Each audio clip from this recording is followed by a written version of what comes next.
क्या अमेरिकी सदर डोनाल्ड ट्रंप पाकिस्तान पर दबाव डालेगा कि वो इजराइल को तस्लीम करे? क्या ऐसा हो सकता है? क्या जनरल आसिम मुनीर और डोनाल्ड ट्रंप की जो मुलाकात है उसमें टॉप प्रायोरिटी ये है या क्रिप्टो डील है? सलमान अकरम राजा साहब ने आज जो धोबी पटका लगाया है चंद बेजमीरों को, उसकी गूंज बहुत दूर तक सुनाई दी है। जजेस बड़े हैरान और परेशान नजर आए। साथ साथ अडयाला जेल से एक्सक्लूसिव खबर, जहां पर इमरान खान तनहा कैद है। आखिरी मीटिंग में वो क्या चीजें थी जिसके बारे में आपको इल्म नहीं है, जिसके बारे में आपको नहीं पता। वहां पर इमरान खान की दो बहनों ने गंडापुर से मुतल्लिक क्या बात की और बुशरा बीबी ने इमरान खान को किस चीज से रोका, ये सब और बहुत कुछ आपको मिलेगा इस वीलॉग में। सब्सक्राइब जरूर कीजिएगा, कमेंट जरूर कीजिएगा और बेल आइकन दबा दीजिएगा।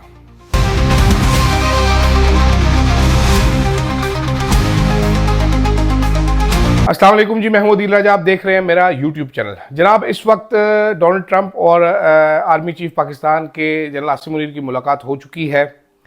मुलाकात में क्या चीज़ें हैं तफसील से नहीं पता चला, लेकिन जल्द ही पता चल जाएगा। देखना यह है कि क्या हमारे पाकिस्तान की मिलिट्री इस्टेब्लिशमेंट, क्या DGI SPR तमाम तर ट्रांसपेरेंसी से ये सारी चीज़ें पाकिस्तानी कौम के सामने रखेंगे, क्योंकि अमरीकी मीडिया में बहुत कुछ रिपोर्ट हो जाएगा। तो ज़रूरी यह है कि इस नाजुक मोड़ पर सारी चीज़ें आवाम को ज़रूर बताई जाए और एतमाद में लिया जाए। बंद कमरों में कोई डील ना की जाए, जिसका कि बहुत ज़्यादा खदशा जाहिर किया जा रहा है। खदशा ये भी जाहिर किया जा रहा है कि अमरीकी सदर डोनाल्ड ट्रंप, जो कि इसराइल की मोहब्बत में मरे जा रहे हैं, वो पाकिस्तानी फ़ौज के चीफ से, हमारे फील्ड मार्शल से ये डिमांड कर सकते हैं कि आप इसराइल को फौरी से पहले तस्लीम करें। ये बिल्कुल खारिजुल इम्कान नहीं है। और हमें यह भी मालूम है कि इससे पहले जो फौज के चीफ थे कमर जावेद बाजवा साहब, इंतहाई काबिल नफरत आदमी है, वो झूठों के IG हैं, लेकिन वो मरे जा रहे थे इसराइल को तस्लीम करने के लिए। उनका ये फेवरेट मुल्क था शायद। हामिद मीर साहब बारहा इस चीज़ की गवाही दे चुके हैं, और भी बहुत सारे सहाफ़ी जिन्होंने उनसे मुलाकातें की, क्योंकि इंतहाई वेले किस्म के आर्मी चीफ थे जो 3-3 घंटे तक आज भी सहाफ़ियों को फ़ोन करते हैं। मुझे चंद ऐसे लोग पता है जिनको 2-2 घंटे का फ़ोन करते हैं, जो फ़ोन आता है तो यूँ दिखा के बोलते हैं कि यार अब ये 2 घंटे बोलेगा, बातें करता रहेगा, कौन उठाए इसका फ़ोन। तो ये हरकतें किया करते थे। तो क्या इस बात को है, ज़रा ये कह रहे हैं कि जनाब ये बात ज़रूर एजेंडा पे होगी, ये बात ऑन द कार्ड्स है, ये बात ज़रूर की जाएगी। लेकिन इंटरेस्टिंग चीज़ जो ये है, वो तहरीक इंसाफ के कुछ लोग जो अमेरिका में मौजूद हैं, जो कि लॉबिंग करने में बड़े आगे आगे थे, वो ये कह रहे थे कि जनाब आज के एजेंडे में इमरान खान का जिक्र ज़रूर आएगा। बहुत सारे लोग ये कह रहे हैं कि बड़ा मुश्किल काम है, लेकिन कुछ लोग कह रहे हैं कि भाईजान इमरान खान का जिक्र तो आवे ही आवे, ज़रूर आएगा। देखते हैं। इस वक्त फ़ौज की इंपॉर्टेंस बहुत ज़्यादा है अमेरिका के लिए, ख़ास तौर पर हालिया ईरान के तनाजुर में इमरान खान उनको क्या दे सकता है जो कि इस वक्त पाकिस्तान की फ़ौज दे सकती है। तो इसलिए मेरा ख्याल है जिक्र ज़रा मुश्किल ही हो जाएगा। डोनाल्ड ट्रंप ने आज ईरान को नई धमकियां लगाई। ईरान की तरफ से भी बड़ा सख्त जवाब आया। बहुत सारे लोग जो हैं वो बता रहे हैं आजकल के जनाब इसराइल जो है वो बड़ा ताकतवर मुल्क है। पाकिस्तानी बता रहे हैं हमें, पाकिस्तानी हमारे रावी किस्म के सहाफ़ी जो हैं वो बता रहे हैं कि जनाब इसराइल बड़ा ज़बरदस्त मुल्क है, उनके पास टेक्नोलॉजी है, उनके पास पता नहीं क्या क्या है, और वो तुन के रख देंगे ईरान को। ईरान के बाजू कट चुके हैं, टांगें उड़ चुकी हैं, तो वो ईरान को सरेंडर कर देना चाहिए। कोई ये सवाल नहीं पूछ रहा कि भाई एक मुल्क कह रहा है कि भाई हम अभी न्यूक्लियर बॉम्ब नहीं बना सके, और बनाएं भी तो हमारा हक है। आप दोनों न्यूक्लियर पावर है, आप मामे लगते हैं हमारे हमें मना करने से। हमला कर रहे हैं आके, वो डिफेंड भी ना अपने आप को करें। जैसे कि मैं पहले कहता हूँ, लड़ाई इज्जत के लिए, गैरत के लिए की जाती है। गैरत से आ रही जो लोग हैं वो अक्सर इसी किस्म की बातें आपको करते, मारते और फेंकते नज़र आएंगे। ये कोई नई बात नहीं है, कोई नई चीज़ नहीं है, इस पर सरप्राइज़ आपने नहीं होना, क्योंकि ये बड़े बेगैरत किस्म के लोग हैं जो इस मुल्क में वाफर मिकदार में, ढेर सारी मिकदार में पाए जाते हैं। खैर जनाबे वाला, ये तो बात हो गई। आयतुल्ला वो जो है खामनेई, उनकी धमकियाँ भी आ गई, डोनाल्ड ट्रंप की धमकियाँ भी आ गई। ये मुल्क तो लड़ रहे हैं, लेकिन बीच में जो हमारा सैंडविच बन रहा है वो भी बड़ा इंटरेस्टिंग है। मैं आपको इमरान खान से मुतल्लिक एक बड़ी एक्सक्लूसिव खबर दूंगा आगे जाके। पहले ज़रा आपको बता दूं, आज सलमान अकरम राजा ने चंद बेज़मीरों का ज़मीर जोड़ने की पूरी कोशिश की। नाज़रीन, ये बात हो रही है रिजर्व सीटों की, जिनको एक साजिश के तहत तहरीक इंसाफ से छीनने की कोशिश की गई और आज तक छीना हुआ है। पहले मैं आपको ये बता दूं कि मैं क्या समझता हूं। मेरा ख्याल ये है जनाबे वाला कि ये जजेस जो हैं ये 27वीं आईनी तरमीम लेके आना चाहते हैं ताकि इनकी नौकरियों को एक्सटेंशन मिल सके। अपने 3 साल के लिए पाकिस्तान में जमहूरियत का कत्ल करने के लिए तैयार हैं। हाजी अमीनुद्दीन साहब हज कराएं, अल्लाह के घर गए थे वो, न जाने किस मुंह से उन्होंने काबे को फेस किया होगा। या अफरीदी साहब से भी मेरा यही सवाल है कि आप बैतुल्लाह शरीफ जब गए होंगे, रसूल पाक के रोज़ा मुबारक पे गए होंगे, तो किस मुंह से आपने फेस किया होगा, क्या दुआ मांगी होगी आपने।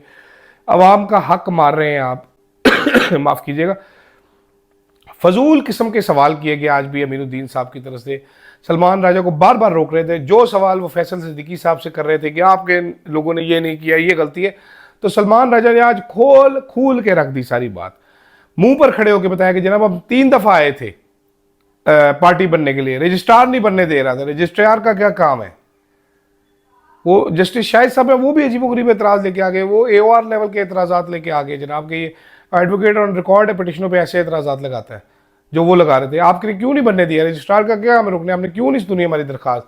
कहते नहीं आप उस पर अपील भी तो कर सकते हो। उन्होंने कहा हमें कहा नहीं गया जनाब अपील करने का, हमें कहा गया आप अपील नहीं सुनी जाएगी आपकी। ओपन कोर्ट में ये बात हुई, सबको मालूम है।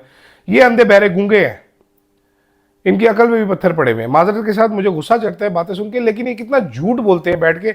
मैं देख सकता हूँ बंद कमरों में झूठ बोल रहा हूँ, बाद में पता चले बंदे को वो इंटेंसिटी का अंदाजा नहीं होता, लेकिन इनके झूठ नजर आ रहे हैं। इतने शदीद, इतने बड़े बड़े झूठ है कि मुझे खंग आ रही है। तो ये सलमान राजा ने भाईजान बेजमीरों का ज़मीर जोड़ने की कोशिश की है, लेकिन बात वही है कि जनाब इन बेजमीरों का ज़मीर नहीं जागेगा, क्योंकि इन्होंने 27वीं आईनी तरमीम करवानी है और उसमें इन्होंने अपनी मुद्दत मुलाजमत बढ़ानी है। सीधी सी जो बात है वो सीधी रख के करनी चाहिए। अमीनुद्दीन साहब जिस मिशन पे हैं वो नज़र आ रहा है। और सलमान राजा ने आखिर में बहुत अच्छी बात की। उन्होंने कहा भाईजान ये हकायक को जुटलाना पड़ेगा आपको। फैसला अगर तब्दील करना है इन 11 जजेस का, तो ये सारे हकायक आप जुटलाएंगे, उसके बगैर आप कर नहीं सकते। इस तरह नहीं होता, ठीक है, बिल्कुल नहीं होता इस तरह। आखिर में जाते जाते छोटा व्लॉग करते हैं ज़रा। गर्मी बड़ी लग रही है और मुझे खंग भी किसी टाइम आ सकती है, तो मैं बड़ा ही तंग हूँ इससे माफ़ कीजिएगा जी। देखा आ गई है, मैं कह रहा सीधे खांसी निकल गई मेरी। जनाबे वाला जो आखिरी मीटिंग हुई है, इमरान खान का एक ट्वीट आया है, मजीद कुछ चीज़ें आनी है। जो चीज़ें आपको नहीं पता आपको वो बताता हूँ। जेल में इस बार इमरान खान की 2 बहनों ने अली अमीन गंडापुर साहब से इमरान खान किसी बात पर नाराज थे। अब आप सोच लीजिए वो किस बात पे नाराज होंगे, जिस बात का क्रेडिट अली अमीन गंडापुर साहब ले रहे हैं। इतनी हिंट मैं आपको करवा देता हूं।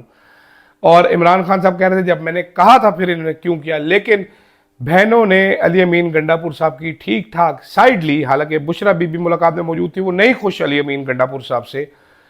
तो बहनों ने, इमरान खान की दोनों बहनों ने अली अमीन गंडापुर को ठीक ठाक डिफेंड किया। दूसरी चीज मैं आपको बता देता हूं कि इमरान खान साहब बड़े तपे हुए थे। आपने इमरान खान का ट्वीट देखा, बड़ा नॉर्मल सा ट्वीट था। इमरान खान साहब बड़े तपे हुए थे, बड़े गुस्से में थे। जनरल आसिम मुनीर के ऊपर बड़ा सख्त सा बयान वो देने लगे थे एक, कि ये बयान जाके मेरा बता दो। तो बुशरा बीबी ने उनको टोका। दोबारा बताता हूं कि इमरान खान साहब जनरल आसिम मुनीर पे एक बड़ा सख्त बयान देने वाले थे। बुशरा बीबी ने उनको टोका। बुशरा बीबी ने उनको कहा एक तो आप भी सख्त सख्त बयान देते रहते हैं, मत देना ये बयान। उसके बाद बहनों ने भी साथ दिया, शायद सपोर्ट किया बुशरा बीबी को। तो इमरान खान साहब फिर रुक गए। इमरान खान ने 3-4 दफ़ा बात की और आखिर में बुशरा बीबी ने उनको टोका कि आप मत सख्त बयान दे। तो बुशरा बीबी रियलाइज़ कर रही हैं कि हमने कैसे निगोशिएट करना है और सख्त बयानात रुकने पड़ेंगे। इमरान खान साहब बिल्कुल तैयार नहीं थे, लेकिन बादिल नाखास्ता उनको अपना जो बयान है वो रोकना पड़ा, बयान में वापस डालना पड़ा। लेकिन आप इमरान खान को अगर जानते हैं, अगर आपने उनकी सियासत देखी है, आप उनको ऑब्जर्व करते रहे हैं, तो यकीन जानिए अगली मुलाकात में इमरान खान इससे भी कोई भारी भरकम बयान दाग देंगे। खैर, ये थी एक्सक्लूसिव खबरें, कुछ मेरे तबसरे, कुछ मेरे तज्जिए। उम्मीद करता हूँ आपको पसंद आया होगा। अगर अच्छा लगा होगा तो लाइक और सब्सक्राइब जरूर कीजिएगा, कमेंट जरूर कीजिएगा। फिलहाल के लिए इतना ही, इजाज़त दीजिएगा। अल्लाह हाफिज़।